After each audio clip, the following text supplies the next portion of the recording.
Buenas tardes, estamos en el foro Ana María Hernández, que se ubica en la hermosa Plaza de la Conchita. Estamos con el doctor Arturo Rodríguez Dorin. Vamos a iniciar el encuentro Hablemos del Color en Coyoacán dentro del marco del programa de nuestra alcaldía. Coyoacán es el museo. Les envía un saludo nuestro señor alcalde Giovanni Gutiérrez. Este congreso se hace en el marco de inquietudes vecinales sobre los colores que se emplean en las fachadas históricas. Y para ello hemos invitado al doctor Rodríguez Dorin, que es uno de los mayores especialistas en el color, en la teoría del color. De hecho, su tesis doctoral es el color en el nacionalismo mexicano. ¿No es así, Arturo? Correcto. Así es. Y en ese marco también hicimos un encuentro de lluvia de ideas, invitando a especialistas en el cuidado del patrimonio histórico, en la arquitectura, personas que viven y aman Coyoacán, como es el doctor Martín Gómez Tagle, Rogelio García Mora, eh, y nos ha acompañado también el arquitecto Oscar Solares, y en la coordinación y organización de este encuentro, la maestra Cintia Longoria.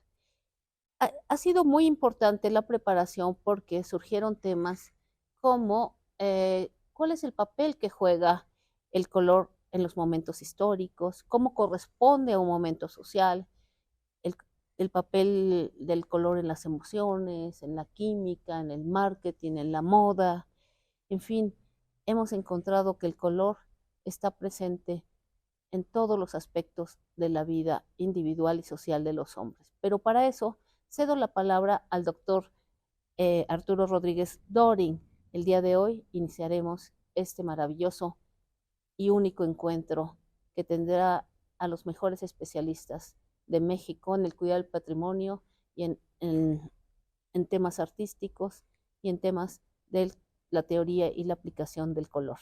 Bienvenidos, esperemos que les agrade. Gracias. Arturo, buenas tardes. Muchas gracias. Hola, gracias por invitarme, de verdad, me siento súper honrado. No, bueno, es pues un privilegio para nosotros. Además, tú eres coyoacanense. Soy coyoacanense.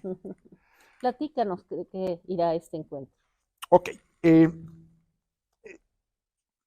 surgió, como bien dices, de una serie de pláticas con especialistas y ante la necesidad de que nuestra alcaldía recupere su identidad cromática, llamémosla así, ¿no? Entonces, bueno, fue todo un reto. La lógica me guió a decir a quiénes tenemos que invitar, o sea, quiénes son los especialistas. O sea, aquí en la alcaldía viven muchísimos artistas y algunos son pintores y trabajan con el color, algunos son fotógrafos, escenógrafos, etcétera. Todos nosotros estamos inmersos en el asunto del color. Yendo ya un poco más a fondo, no es así cosa de pintemos Coyoacán de colorcitos porque México es el país de los colores y porque somos muy folclóricos y Coyoacán vivió Frida Kahlo, bla, bla, bla. O sea, ¿qué distingue a una población? O sea, los camiones rojos de Londres o las cabinas telefónicas pues son emblemas. Uh-huh.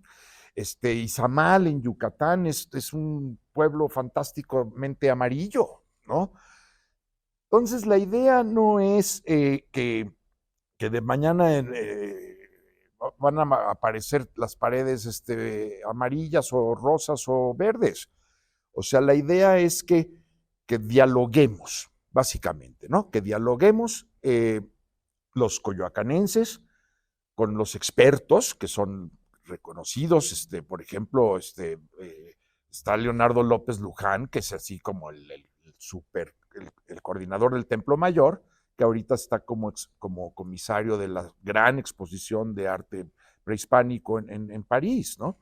O sea, gente de primer nivel, restauradores, arquitectos, artistas coyoacanenses que han trabajado con la materia prima del origen, como Humberto Spíndola, ¿no? O sea, alguien que ha trabajado las materias primas de la escultura, de la pintura de la cultura, básicamente, en la Ciudad de México y particularmente en Coyoacán, ¿no? El papel picado, etcétera, etcétera, ¿no? Entonces yo creo que podemos hacer una cosa muy, muy rica, básicamente, confrontar ideas, dialogar. Seguramente van a venir aquí gente en el público, gente de la calle, de a pie, y antiguos colonos también, ¿no? Claro. No, y eh, los nombres que has presentado para estas ponencias y para estos foros, platícanos un poco de cuáles son los temas que se van a tratar, cuáles son los nombres de las mesas que vamos a tener a lo largo de estas conferencias. Bueno, yo soy bastante básico, entonces vamos a empezar con, bueno, va a venir para la conferencia magistral, tenemos ni más ni menos que a George Rock, que es el autor del libro Arte y Ciencia del Color, súper experto a partir del colorismo, pero en Europa. Es decir, nuestro pasado prehispánico es sumamente rico, particularmente colorido también, pero la influencia europea pues, es innegable. Es decir, la Academia de Arte, que se fundó en el siglo XVIII, pues es una academia pues novohispana, ¿no? Entonces, él parte de la idea de que los grandes coloristas del arte moderno, que ese es el tema que nos atañe aquí, habían aprendido de sus antecesores, ¿no? Entonces, los antecedentes tendríamos que rastrearlos hacia la escuela veneciana, digamos, ¿no? Y todo esto llega a México. Entonces vamos a tener a George Rock como para abrir. Y posteriormente vamos a tratar de entender por qué el color siempre pasa como a un segundo término. O sea, si las esculturas del Paseo de la Reforma se decoloran o se manchan o se vuelven verdes, a nadie le importa, ¿no? Pero originalmente tuvieron un color. Entonces, para eso vamos a tener un súper especialista de la escuela que está aquí en Coyoacán, además, que es la Nacional de Conservación y Restauración del Instituto Nacional de Antropología e Historia, ¿no? Entonces va a estar con nosotros el químico Javier Vázquez Negrete, que da la clase allá, a un queridísimo coyoacanense que es Humberto Spíndola, que muchos lo conocemos. Artista plástico. Un super artista, ¿no? Que ha trabajado con los materiales, con los colores, con los pigmentos orgánicos, con los pigmentos originales, cuando antes de que inventaran los polímeros artificiales, las casas se pintaban con baba de nopal, ¿no? Claro. Sí, así él es uno de los mayores conocedores de Chucho Reyes, el gran colorista. Claro, por supuesto, es el heredero de Chucho Reyes. Es el heredero, Luis Barragán. Así es. Y tendremos otras mesas, ¿verdad? En donde abordaremos. Luego nos vamos al periodo prehispánico. Y entonces vienen especialistas de esa época, restauradores, arqueólogos, y el primer siglo novohispano, que es el siglo XVI, donde todavía se conservaban muchas de las técnicas y de los materiales antiguos, y que es cuando surge la villa de Coyoacán, ¿no? O sea, que es entonces a los edificios más antiguos, la casa de la Malinche, por ejemplo, pues estuvo pintada con las técnicas que había aquí cuando llegaron los europeos. ¿Y qué otras mesas para poder dar paso ya a nuestra primera conferencia? Bueno, entonces nos vamos después a cómo se urbanizó la villa de Coyoacán y su historia ya moderna, digamos, ¿no? Entonces, a partir del siglo XIX y la post-revolución, cuando empieza a construirse obra pública, como yo qué sé, escuelas, por ejemplo, bueno, por supuesto el ayuntamiento que tuvo muchas modificaciones, las iglesias que ya existían, cómo se fueron organizando, cómo se fue adaptando a una urbe moderna, cómo finalmente Coyoacán se conurba con el resto de la ciudad y entonces vamos a tener a especialistas que trabajan en la alcaldía, urbanistas, arquitectos, y bueno, pues vamos a echar mano de toda la gente que conocemos simplemente para poner las ideas sobre la mesa, porque es un primer paso, creo yo. Así es, pues los dejamos esta noche con la conferencia del doctor. George Rock. Que les sea atractivo. Muchas gracias.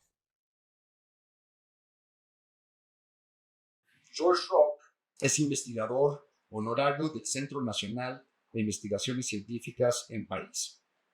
Algunos de sus libros más importantes publicaciones son El arte y ciencia del color, Chevreul y los pintores de Delacroix a la abstracción. Este libro a mí me sorprendió muy gratamente. Está en los anaqueles de los museos, de las tiendas de los principales museos por toda Francia. Y también tiene otro texto que se llama La vida nos hace ver todos los colores, en colaboración con el biólogo Claude Junot. Y la estrategia de Bonnard, que también lo he podido ver, excelente, color, luz, mirada. Y este también está editado por Gallimard, que es una de las editoriales más importantes de Europa, 2006. Y gracias a su contacto con los investigadores de México, con todas las fuentes que hay aquí, tiene muchos textos sobre la cochinilla, como la cochinilla del tinte a la pintura, una historia material del color. Y bueno, ha hecho varios coloquios. Por aquí tengo yo el libro de colores del arte mexicano, el cual quería que más adelante voy a citar 3 renglones. Y ahí que es resultado de un coloquio, no sé, quizás parecido a pero en otros momentos y con muy pocos participantes, éramos como una especie de seminario, pero que se hicieron una publicación que son resultados de un libro que publica la UNAM. Y bueno, pues los dejo con el doctor Rock para que descubramos el mundo que nos va a develar. Buenas tardes. Y muchas gracias por la invitación. Para mí es un honor estar aquí con ustedes y también es un placer porque me gusta mucho Coyoacán. Pero estamos en otra colonia y otra delegación que es la Cuauhtémoc. Y en esa colonia donde estamos, todas las mañanas vamos a pasear por un parque que está muy cerca, que es el Parque México. Y cada mañana al pasear me duele el alma ver una escultura, que es la escultura de los cántaros, que es una obra del escultor José María Fernández Urbina, que se hizo para la inauguración del Parque México en 1927. Y durante largo tiempo no sabía quién fue el modelo que se presentó para hacer esa obra y ya se sabe que es Julia Jiménez González, más conocida como Luz Jiménez. Y también sirvió de modelo para muchos artistas, Siqueiros, Rivera, Orozco, y también existen fotografías de ella, de Tina Modotti. Bueno, ¿por qué me da lástima cada vez que voy a caminar al parque y que veo esa escultura? Me da lástima porque perdió sus colores. Hubo una remodelación en 2008 y no sé qué hicieron, nunca se supo muy bien, pero sí quitaron los colores y no se pudo como reponer. Hubo muchas protestas, artículos en La Jornada, en muchos periódicos.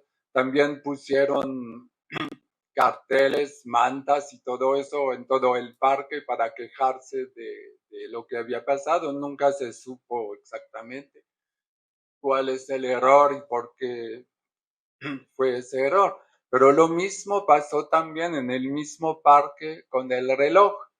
Aquí arriba ven cómo estaba antes y abajo cómo está ahora. Doy ese ejemplo para empezar porque me parece muy importante lo que se está llevando a cabo aquí para evitar que en Coyoacán se repiten los errores que se cometieron en la delegación Cuauhtémoc. Es muy importante eso del color, es muy delicado, se requiere la ayuda de muchos especialistas y si no es el caso, llega a una catástrofe, como fue el caso aquí con esos colores que se perdieron. Ahora bien, me podrían decir algunos de ustedes, bueno, sí, se perdieron los colores, pero no es un drama, no pasa nada. Como se imaginarán, no estoy para nada de acuerdo con esa idea. Precisamente voy a intentar explicar por qué. ¿Por qué es tan importante el color? Vamos a empezar por ese asunto del urbanismo y de la arquitectura. Arquitectos trabajando con urbanistas hablan de varios efectos cromáticos que producen los colores en un entorno urbano. Y, por ejemplo, llaman esos efectos llamado visual, faro, dominación, resonancia, oposición cálido-frío, alegría, etc. Es decir, que se dan cuenta estudiando los colores en la ciudad que esos colores transforman el espacio urbano y nos ayudan a percibirlo de forma distinta y a vivirlo también de otra manera. Ello quiere decir que los colores tienen funciones. Es muy importante insistir en eso, porque existe una función simplemente decorativa. Yo podría decir que en ese ejemplo que ven en la pantalla, sí, los colores dan algo de alegría, que se ve más bonito, que sería solamente algo decorativo. Eso es cierto, pero no es todo, es solamente una parte de algo mucho más importante y que va mucho más allá, porque existen varias funciones al color. Yo creo que es importante decir algo acerca de eso. Una función, por ejemplo, es una función clasificatoria. Todos tenemos, supongo que sí, todos, carpetas de diferentes colores, porque eso nos ayuda a distinguir mucho más fácilmente todos los expedientes que a veces se amontonan en el escritorio. También existe una función de distinción, es decir, distinguirse de los demás. Y eso es el caso de muchos, de las corbatas, por ejemplo, o de los coches. Hay gente que escogen coches con colores como raros, ¿no? Solamente, precisamente para poner en evidencia que con un color amarillo, digamos, como este, se quiere uno distinguir de los demás. Entonces, sí, es una función cultural muy importante la de esa función de distinción del color. También existe lo que llamo una función retórica del color, que consiste en usar otro color que el color normal con un propósito particular. Un ejemplo de eso, por ejemplo, es el hábito de los franciscanos. Normalmente se usa, como se ve a la izquierda, es como un hábito pardo o simplemente crudo. Y en México se escogió un azul. Eso no funciona para nada con las ideas de los franciscanos. Entonces, ¿a qué corresponde esa diferencia de color? Un erudito, Solange Albero, propuso la explicación siguiente. Dice que los franciscanos edificaron su primer convento en el lugar donde ya existía un templo dedicado a Huitzilopochtli. Ahora bien, el color asociado con ese dios es el azul. Así, de acuerdo con esa interpretación que no comparten todos los estudiosos de la época, pero a mí me gusta porque pone en evidencia esa función retórica del color. La sustitución del pardo por el azul tenía como función retórica ayudar a favorecer la sustitución de un culto por otro. Y tiene sentido desde la preocupación por la evangelización de los indígenas. Otra función en la que voy a insistir más es la de identificación, ya que tiene un papel importante en la arquitectura y en el urbanismo. Luego daré otros ejemplos. De una manera general, los colores en el urbanismo tienen una función precisamente de identificación, es decir, propician el sentimiento de pertenencia a una comunidad, lo que es muy importante, ya sea a nivel de una ciudad o simplemente de un barrio. Entonces voy a dar unos ejemplos de eso. Hay una ciudad en el sur de Francia que se llama Toulouse. Entonces tiene un apodo, es la ciudad color de rosa. ¿A qué se debe eso? A los ladrillos que se han utilizado y que dan una armonía arquitectónica y urbanística a toda la ciudad. Y ayuda mucho ese sentimiento que tienen la gente que vive aquí de pertenecer a un grupo, todos se reconocen como habitantes de esa ciudad color de rosa.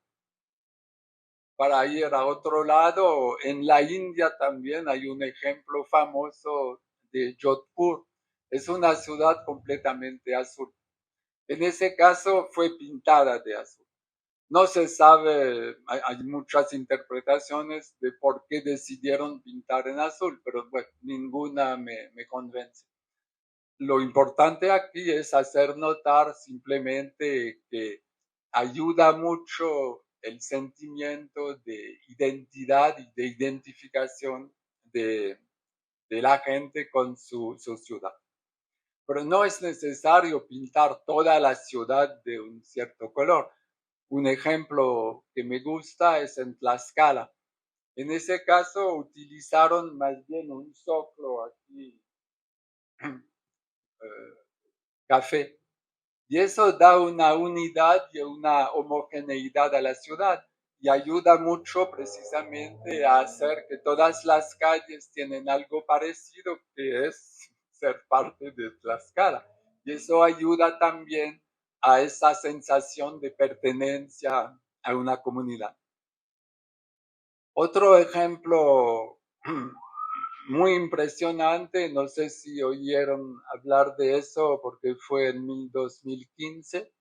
En Pachuca hay un barrio que tenía muchos problemas de inseguridad, problemas, bueno, de delincuencia, no sabían qué hacer y tuvieron una excelente idea que fue pintar ese barrio con muchísimos colores. Aquí se ve un ejemplo.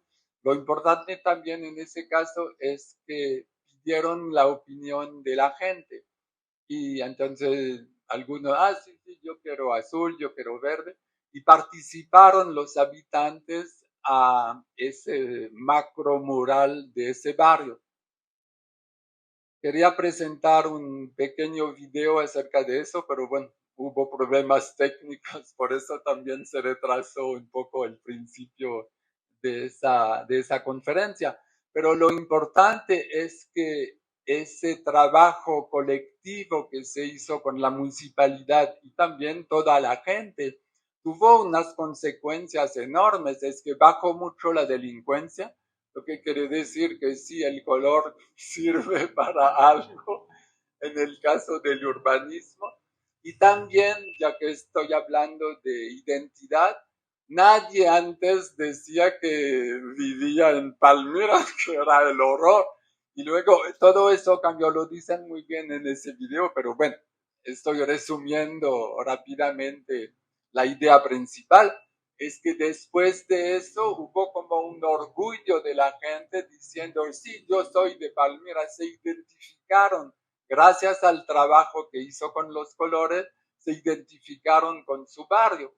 Y eso me parece uno de los mejores ejemplos que se pueden dar de la utilidad del color en la arquitectura.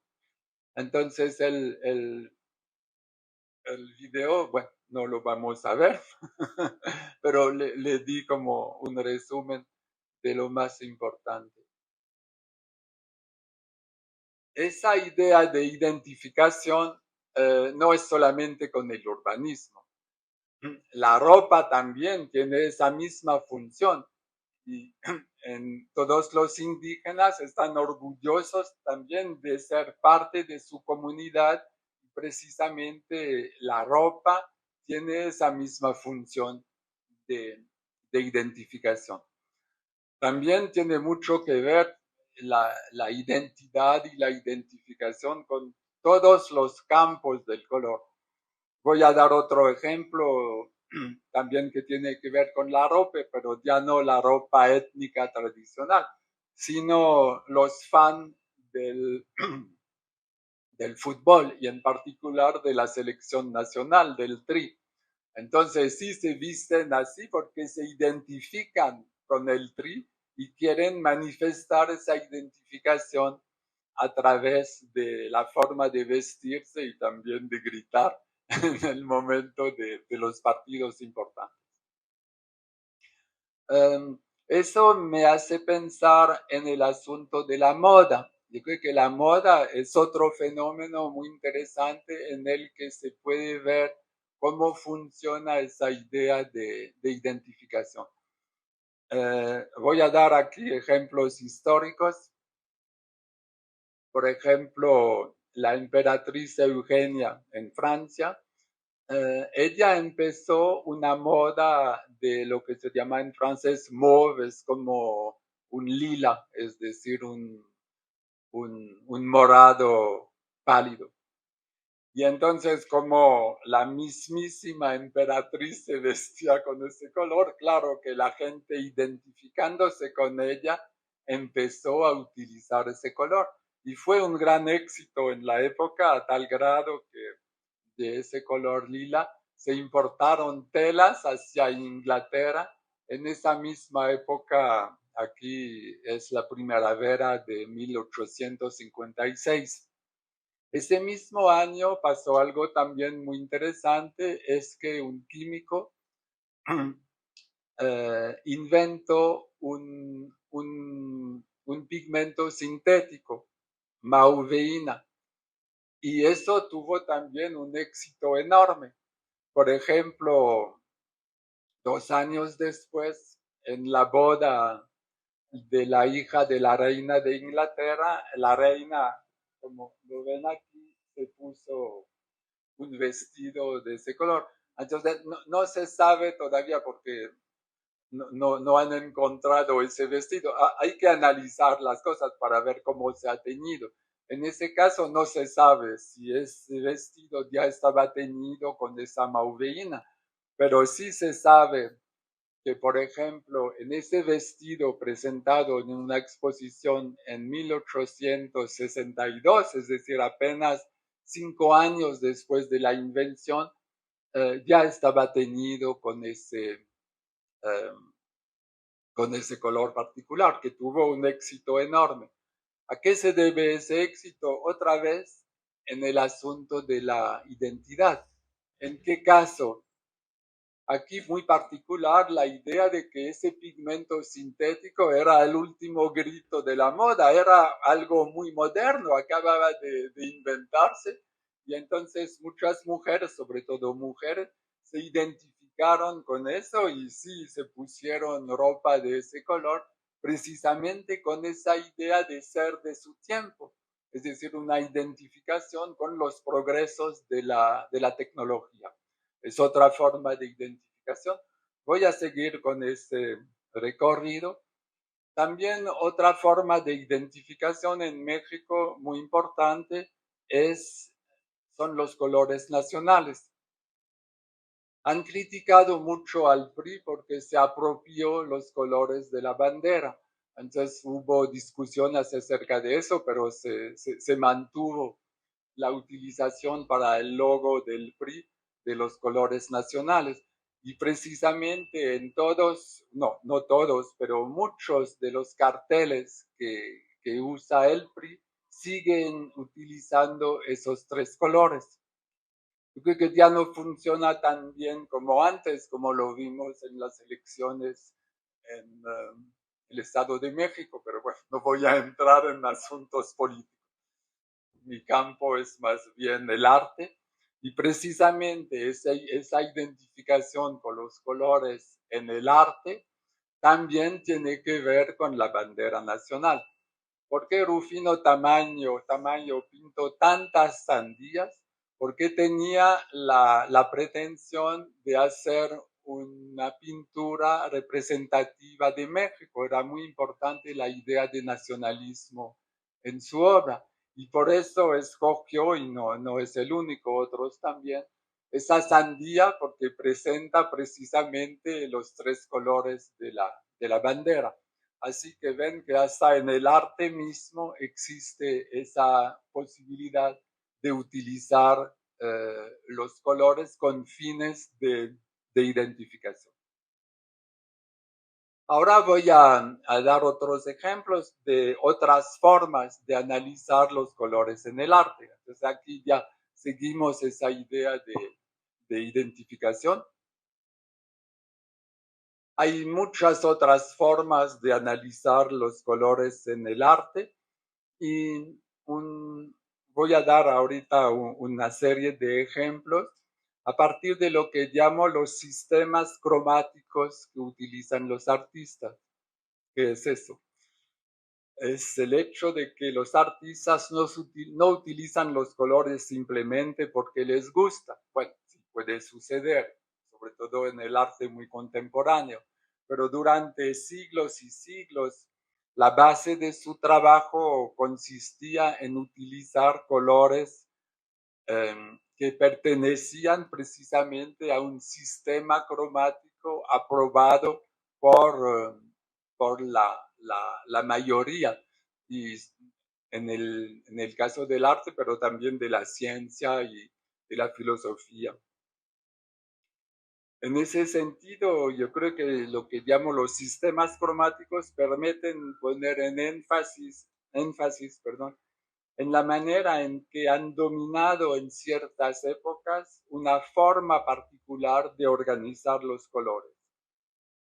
Y yo considero que la pintura occidental y europea en particular ha dominado a partir del siglo XVII un sistema cromático particular que es el de los tres colores primarios.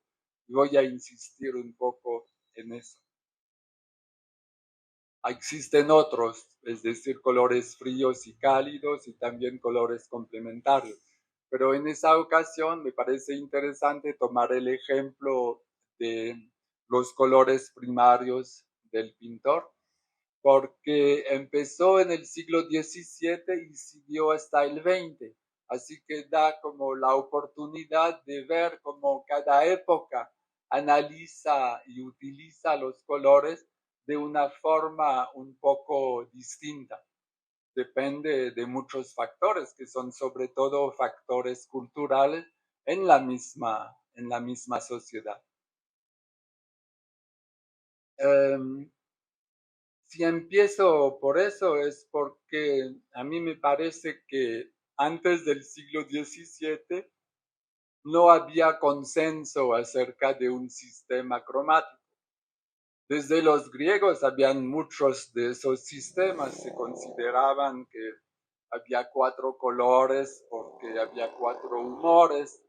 Luego vino la idea de asociar 4 colores con los 4 elementos: viento, tierra, aire y agua. Pero precisamente acerca de eso, los artistas no estaban de acuerdo entre ellos, hasta en el Renacimiento. Bueno, estaban de acuerdo para decir que sí, eh, el, el viento no, que el fuego es rojo, bueno, eso sí. Pero el aire, ¿cuál es el color del aire? ¿Cuál es el color de la tierra? Y del agua. Entonces había discrepancia y no estaban de acuerdo los artistas. En cambio, lo que sí introduce una diferencia enorme es esa idea que surgió de la práctica de los talleres. Eso también es una gran diferencia, porque antes consideraban que los que tenían razón eran los griegos y una vieja tradición que ahora nos parece verdaderamente muy rara, es decir, la idea de que todos los colores eran el resultado de una mezcla de, ¿tienen idea? De blanco y de negro. Eso se encuentra no directamente en Aristóteles, pero uno de sus alumnos, Teofrasta, y en muchos otros autores. O sea, lo que cambia a partir del principio del 17 es que en realidad eso no funciona. Entonces empezaron a mezclar los colores y mezclando blanco con negro obtuvieron sí muchos grises, pero nada de rojo, de amarillo. Y se dieron cuenta de que tampoco podían obtener un rojo, un amarillo y un azul a partir de la mezcla de otros colores. Entonces surgió esa idea de que finalmente es para los pintores, para los físicos, los colores primarios no son eso. Y eso fue algo muy importante para todos los artistas, darse cuenta de que sí podían organizar sus colores en sus obras a partir de esa mezcla y sobre todo de la jerarquía entre colores primarios y colores secundarios. Uno de los primeros en poner eso en evidencia fue un científico flamenco, pero que escribía en latín como todo el mundo en la época, Aguilonus. Para ahorrarles el latín, entonces abajo lo vienen con verdaderos colores. Todavía está el blanco y el negro, pero están también amarillo, rojo y azul, y se ve en cada caso la mezcla que se obtiene mezclando dos de esos colores primarios. Eso fue como una revelación para los artistas y empezaron desde esa época a organizar la composición de sus pinturas a partir de esos tres colores. Es el caso, por ejemplo, de Rubens. Rubens era muy amigo de Aguilonus y precisamente hizo unos grabados para el tratado que publicó ese científico. Aquí se ve claramente que está el azul, el rojo y el amarillo. Es el caso también en Francia con Poussin. Hay muchas obras de Poussin que son como un alegato a los tres colores primarios. Sin embargo, después de decir eso, viene una posible objeción.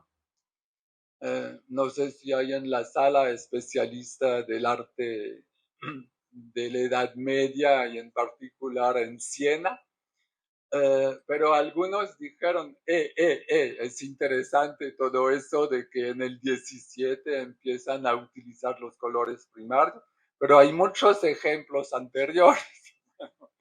Por ejemplo, aquí en Fra Angelico, o también en otro artista menos conocido. Entonces, ¿qué hacemos con eso? Bueno, sí, plantea un problema que se puede resolver. Se puede resolver diciendo que sí, que son los mismos colores, pero que no tienen la misma función. Y no se refiere a los colores primarios por una razón obvia, es que no existe, que yo sepa, ningún texto del siglo XIV, ni del XV, ni del XVI, donde existe esa idea de los talleres que permiten fabricar colores secundarios a partir de los primarios. Entonces, ¿a qué corresponde eso? Corresponde a otra lógica, que es la lógica del arte medieval, es decir, el precio de los pigmentos. Aquí el fondo de oro, el oro, es decir, el amarillo, es como uno de los más caros. Igual, en el caso del azul, es el azul ultramar, que viene del lapislázuli. Y cuanto al rojo, es un vermellón que también viene del cinabrio, es decir, que eran los tres pigmentos más caros. Y por eso se utilizaron tanto cuando se trataba de poner en evidencia o a Cristo o a la Virgen. Entonces, yo creo que sí existen esos tres colores, pero no son los colores primarios porque no existía la idea. Y entonces eso permite ver como colores muy parecidos en otra época tienen una función completamente distinta. En el 17 no les importa tanto a los artistas el precio de los pigmentos. Y al contrario, querían como diferenciarse del Renacimiento y de las ideas anteriores. Si utilizaron, como es el caso de Poussin en muchas obras, esos tres colores primarios, es con la idea de que los personajes principales de una pintura tienen que lucirse con los tres colores primarios. Y en cambio, para todo lo que es menos importante, accesorio, sí se pueden utilizar colores accesorios que son los tres colores secundarios. Entonces, eso es la lógica en esa época. Una lógica que sigue bastante en el siglo XVIII. Voy a dar unos ejemplos aquí en Boucher. No son siempre muy fieles los colores que ven en la pantalla, porque bueno, hay como siempre una diferencia, pero aquí sí es un azul, nada más que no se ve tan azul. Bueno, hay que creerme cuando digo que aquí se presentan los tres colores primarios. Es el caso en Fragonard, es el caso también en Vienne. Aquí el rojo está aquí en el tapete abajo y en esa parte. También me gusta esa obra de Parocel, porque sí, los tres colores primarios están aquí en el grupo central. Sí, ha utilizado anaranjado y morado precisamente para los personajes que son accesorios. De ahí como la aplicación de esa idea básica de que la organización de los colores, que es el resultado de la mezcla, eso normalmente no tiene nada que ver o no tendría nada que ver con la composición, pero sí, agarraron esa idea para poder precisamente diferenciar los colores. Bueno, ¿qué pasa en el 19? Ya, esos son ejemplos del 18. En el 19 casi desaparece esos tres colores primarios. ¿Por qué? Porque en el 19 domina más otro sistema, otro paradigma, que es el de los colores complementarios.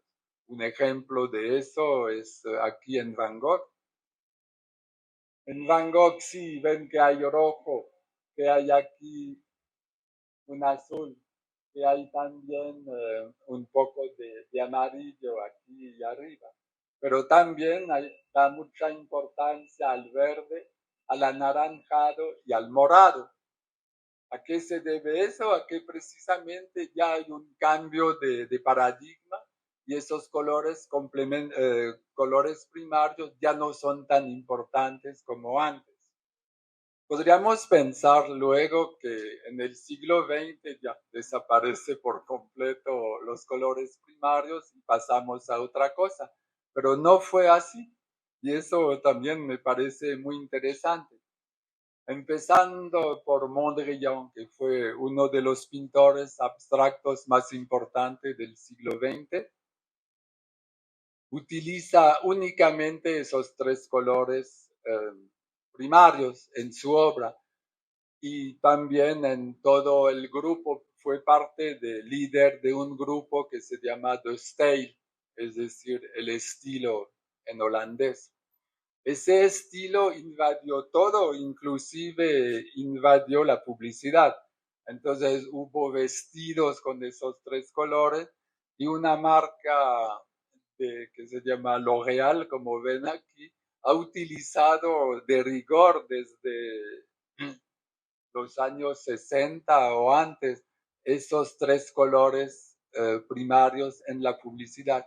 Eso para decir que fue la influencia de esos colores primarios mucho más allá del ámbito de la pintura.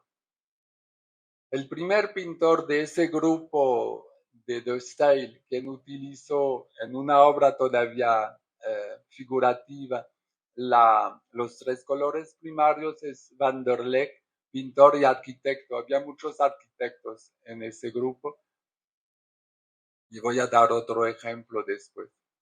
Sin embargo, no he encontrado en la obra de Van der Leck ninguna explicación de por qué escogió esos colores primarios. En realidad, yo creo que uno de los primeros en utilizar eso en el siglo XX fue Fernand Léger en 1913. Y esa obra yo creo que la vio Mondrian cuando vivía en París en la época.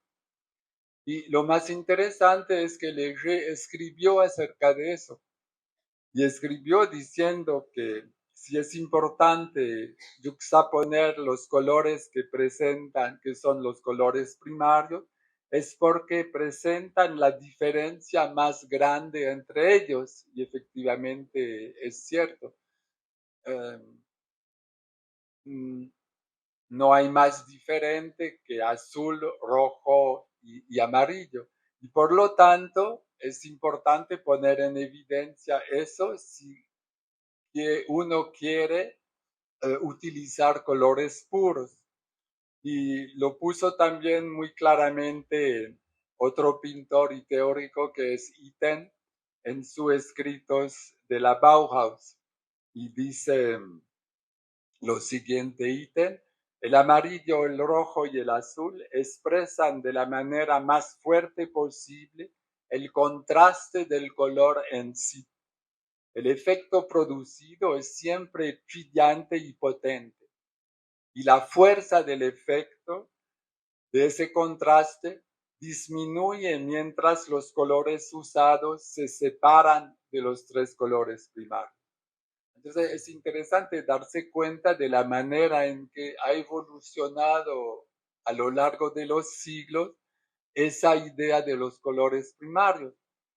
En el siglo XX, con los principios del arte abstracto, es la fuerza de los tres colores lo que cuenta en tanto que oposición o contraste de color en sí. Además de que sí son colores primarios que no se pueden obtener a partir de otros. Y eso explica la importancia que tuvieron esos colores en muchos artistas abstractos a lo largo del siglo XX.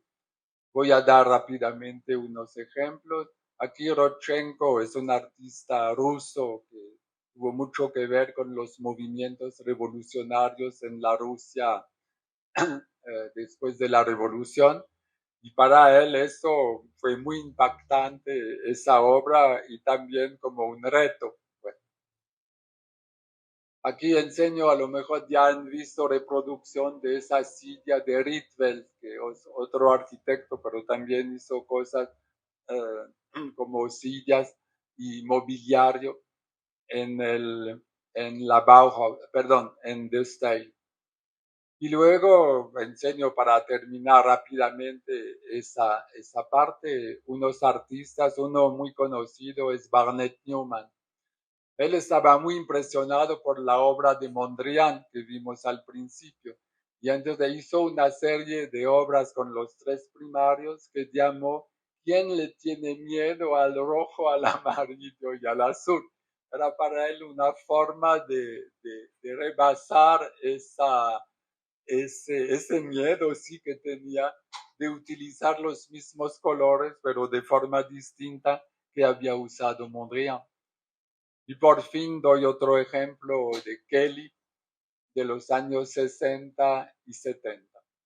Entonces, eso es como una forma que a mí me gusta de explicar el significado que tienen los colores, porque vieron que son los mismos tres colores primarios, pero entre el 17 y el 20 cambia por completo, sobre todo con el arte abstracto, su significado.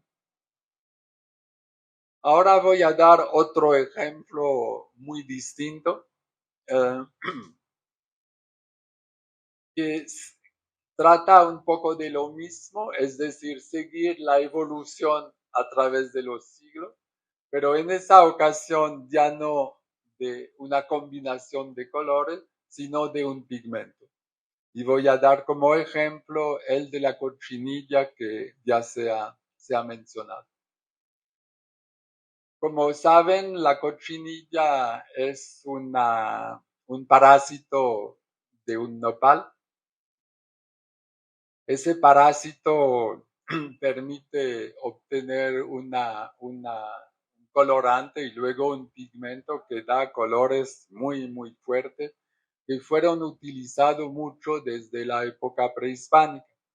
Entonces voy a hacer un poco el mismo recorrido desde lo prehispánico hasta el siglo XX, por eso tengo que ir rápido porque en una hora es imposible detenerse en cada época. Esa cochinilla ya tenía en la época prehispánica una importancia económica enorme, porque efectivamente los pueblos sometidos tenían que darle tributos al emperador en forma de cochinilla. Aquí en el Códice Mendoza, eso me encanta esa imagen. Son como bolsas donde venía la cochinilla y cada etnia tenía que llevar a Moctezuma no sé cuántos costales, pero eran muchos. Entonces ya tenía esa importancia económica, ya tenía mucha importancia como pintura. Y también algo interesante, y me voy a detener en eso, es su importancia en los códices. Se hizo un estudio que hicieron, es un grupo de investigadores italianos, hicieron una investigación de todos los códices que se conocen y que están conservados en Europa y se dieron cuenta de que en todos los de la zona náhuatl se utilizaba la cochinilla. Entonces, y eso es sorprendente. Porque sí salía caro la cochinilla y había otros pigmentos como la hematita, que es un óxido de fierro muy, muy común, que se utilizaba mucho en la arquitectura. Todos los estucos y toda la arquitectura prehispánica estaba pintada con hematita. Entonces, ¿por qué de repente en los códices utilizaban solamente la cochinilla y no pigmentos más baratos? Para entender eso hay que entender un poco mejor lo que el valor simbólico que tenía la cochinilla en la época, además, pero en relación con su valor económico. Una palabra utilizada en el Códice Florentino es importante, tlapalli, porque tiene varios significados. Primero se refiere al color en general. Eso no es sorprendente porque muy a menudo el color se asocia con el rojo. También, por ejemplo, el adjetivo en español colorido se refiere mucho más al rojo que a la idea de algo coloreado. Bueno, además, tlapalli significa sangre, lo que tiene que ver también con la palabra más usada para referirse a la cochinilla, que es nochetzi, que significa en realidad sangre de la tuna. Entonces aquí vuelve la sangre. Pero otro elemento más que me parece más significativo es que tlapalli se usaba solamente para referirse al rojo, a la sangre, al color rojo, sino también a la nobleza y a su papel en la transmisión de las tradiciones. Se entiende mejor por qué la cochinilla es omnipresente en los códices, ya que la finalidad de los códices era precisamente la de transmitir los conocimientos ancestrales.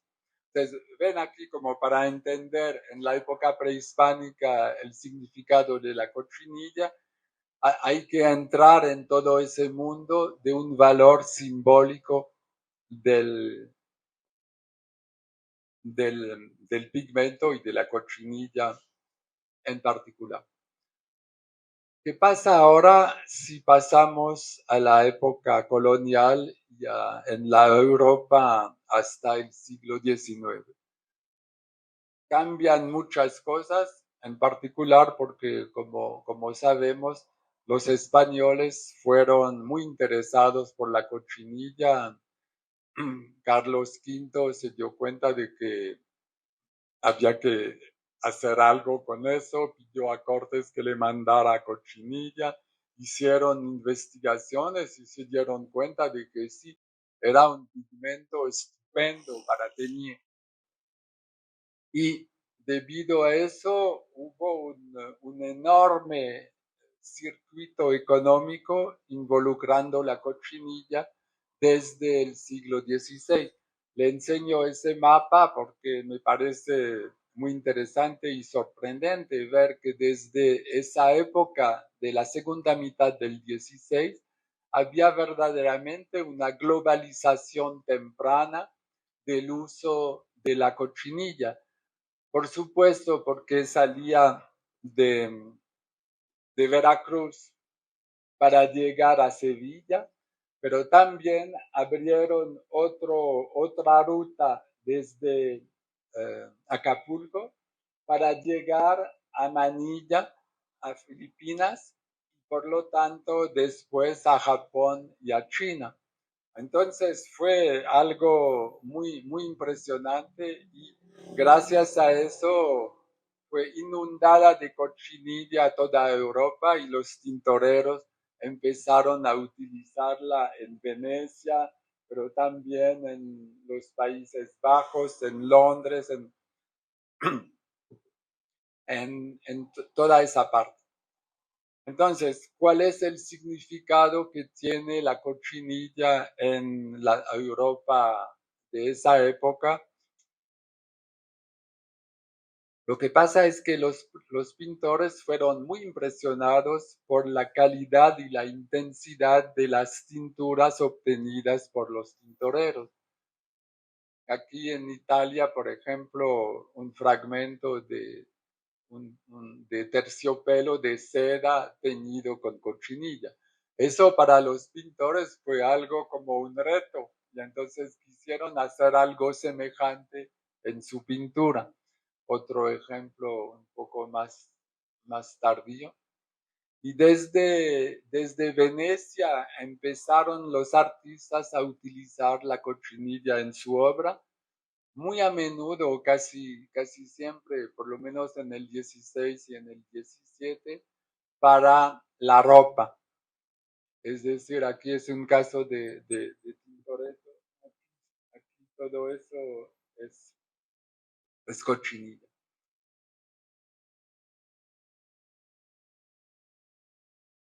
¿Qué significa eso? Bueno, primero, por supuesto que los pintores quisieron tratar de imitar en sus telas los colores obtenidos por los tintoreros, pero hay algo más. Y ese algo más tiene que ver con lo que dije antes acerca de la pintura de la Edad Media, es decir, la importancia económica del pigmento, que los pigmentos más caros se tenían que usar para la representación de los personajes más sagrados. Y de manera sorprendente, digo sorprendente porque normalmente los historiadores del arte consideran que hay una diferencia enorme entre el Renacimiento, la Edad Media y luego la época clásica, que ese asunto del precio de los pigmentos es algo que ya no tenía importancia. Y en realidad sí, gracias a los análisis científicos que se hicieron y al hecho de que se pudo comprobar que esas obras tenían cochinilla, eh, nos pudimos dar cuenta de que seguía durante toda esa época algo que parecía pertenecer al pasado, es decir, la utilización de pigmentos muy caros para representar a Cristo o también a la Virgen, aquí en el Greco, otra vez a Cristo en el Greco, aquí a la Virgen en Murillo. También hay otros ejemplos desde la pintura. Bueno, muy bien, entonces estoy terminando.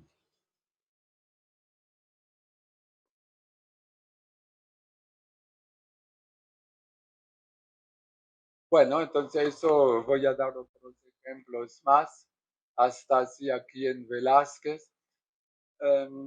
Se puede decir, eso es para la pintura europea. En la pintura colonial en México pasa exactamente lo mismo.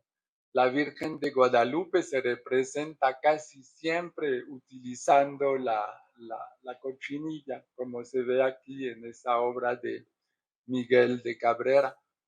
Y también aquí en otra obra se utiliza esa misma cochinilla para poner en evidencia a la Virgen. Entonces, para terminar, una cosa más es que hay un cambio que se produce, es decir, que también la misma idea luego viene en la pintura ya no religiosa, pero civil. Es decir, la utilización de la misma cochinilla para representar a los ricos. Entonces, hay muchos ejemplos de eso, de Rembrandt, de Van Dyck. Todas esas son pinturas analizadas y que tienen cochinilla. En Rubens. En el 19 cambia mucho, entonces voy a brincar el 19.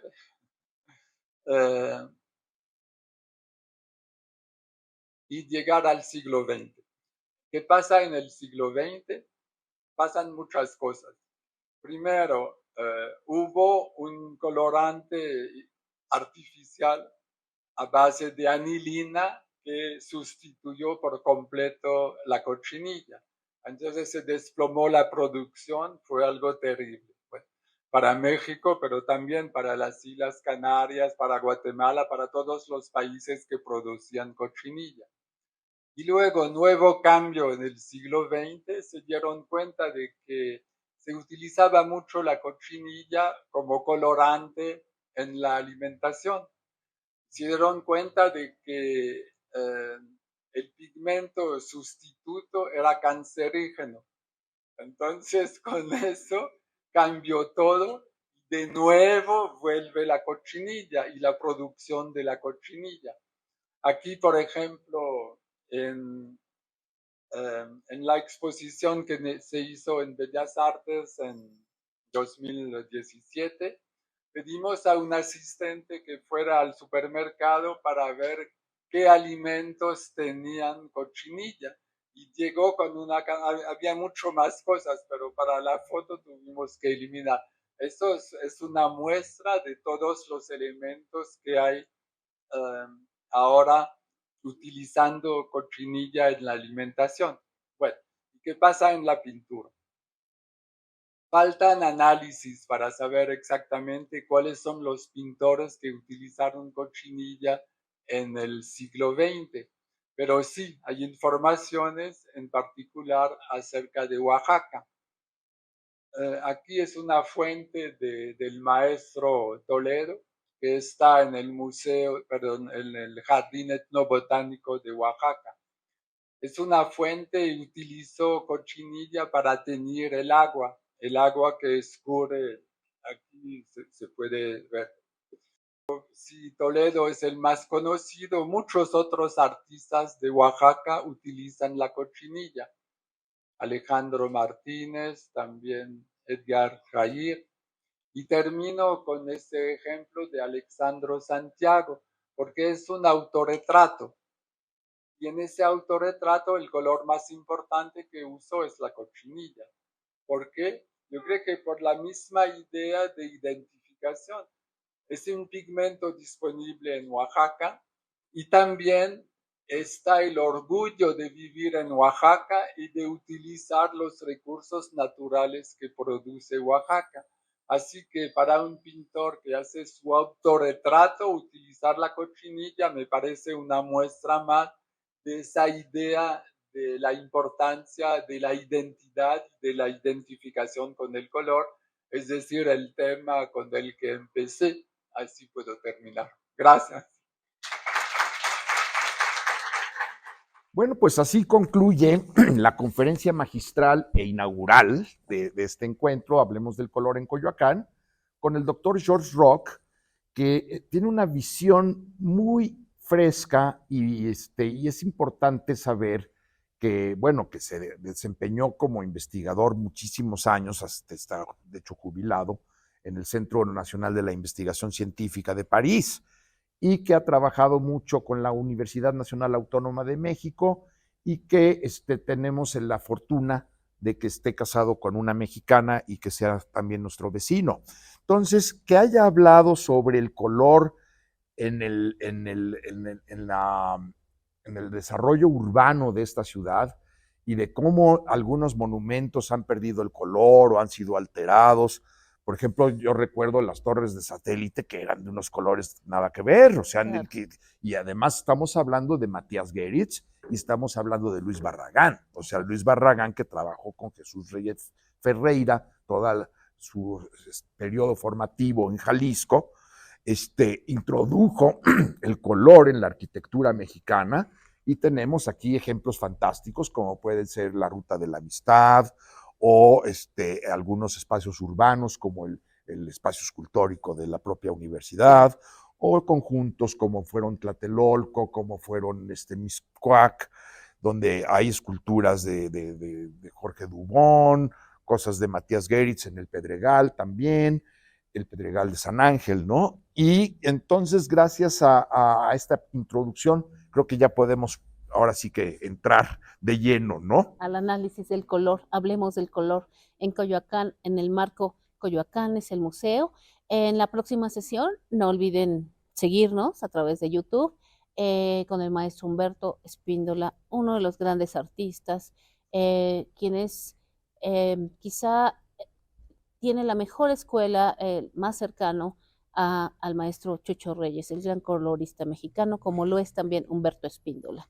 Y el químico Vázquez Negrete, ¿verdad? Así es que, por favor, síganos en el siguiente programa. Va a estar muy interesante, tan interesante como el día de hoy. Muchísimas gracias, saludos, nos vemos en el próximo programa.